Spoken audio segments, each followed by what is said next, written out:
Well, I wasn't the one who was blowing our cover by having a tiff with my boyfriend. He's not my boyfriend. Might be a bit warm, the cooler's off. Thanks, babe. Hey guys, it's Clay from Clear Critique. There are a lot of great bromances in film. That delightful friendship between two guys that isn't romantic to them, but is to everyone who teases them about it. Today, I want to talk about the one I think is the best. This will be quick and fun, and if you enjoy, be sure to subscribe and comment below with your favorite movie bromance. Here we go.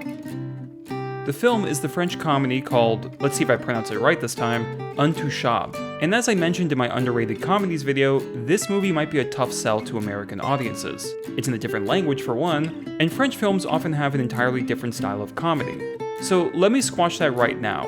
There is nothing about this film that would be difficult for American audiences to identify with. The comedy is pretty universal, easy to empathize with, and here's the selling point, very, very funny. The story is simple.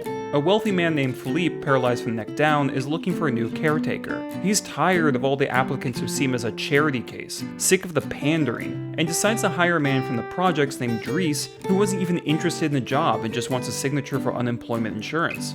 Philippe likes Dries for his physical strength, his honesty, and for being the first caretaker in who knows how long to treat him like one of the guys. And what I'll say next will resonate with most, if not every guy watching this. These two bond almost entirely by making fun of each other.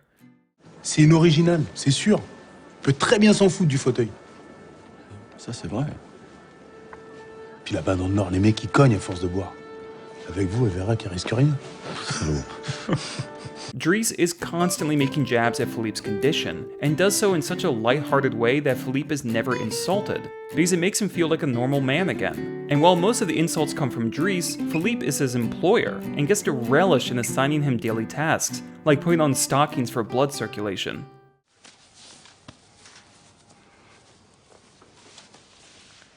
Bah quoi, vous m'enfilez mes bas, vous avez une très jolie petite boucle d'oreille, moi je trouve ça très cohérent.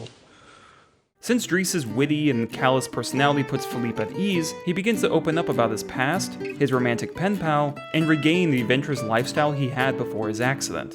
They smoke weed, get massages, go parasailing, and crank up the speed on a wheelchair. And as fun as these scenes are, they wouldn't work nearly as well without the right actors, and these two are perfect.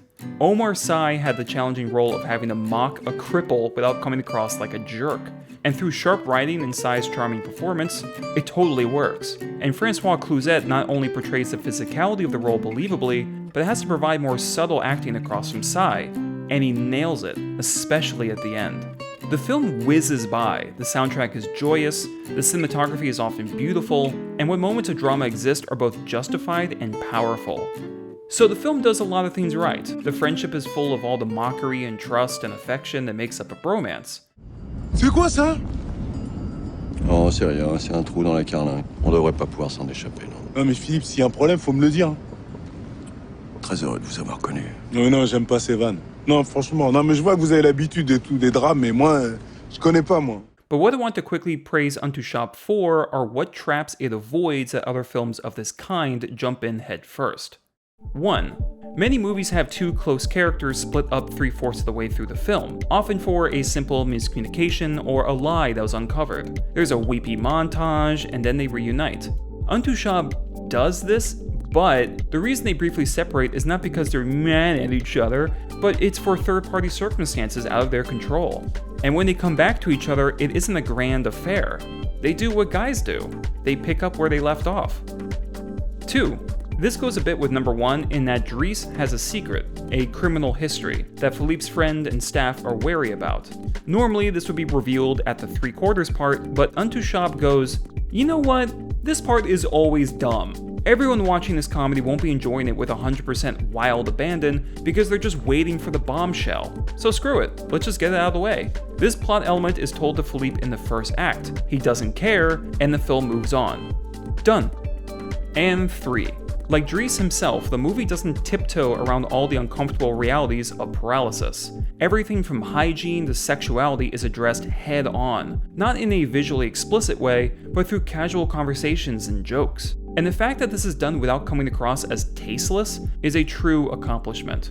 And when you see this friendship grow, it's like witnessing a subject as sensitive as the handicapped unfurl and open up for all to see. Untouchable in many ways normalizes the handicapped, not by being preachy, but by being a fun, forthright comedy. Also, don't watch the remake, it sucks. You mad? You wanna break this big ass bottle of wine? To finish up, I want to reiterate how lighthearted this film is, and how much it made me, and everyone I've shown this to, laugh. I mean, laugh hard. And at the center of all of this is a bromance you truly love, not just because it's so comical, but because, despite its unusual nature, feels so real.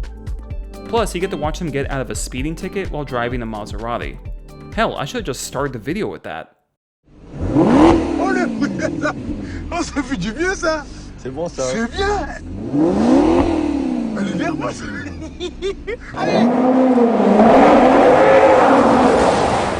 That's about all I have to say about this movie. You should all check it out. It was on Netflix last time I checked. Comment below if or when you do, and let me know what other bromances you would rank among the best. If you want to support the channel, please share and subscribe, click the bell for updates, and follow me on Twitter and Letterboxd. As always, thanks for watching.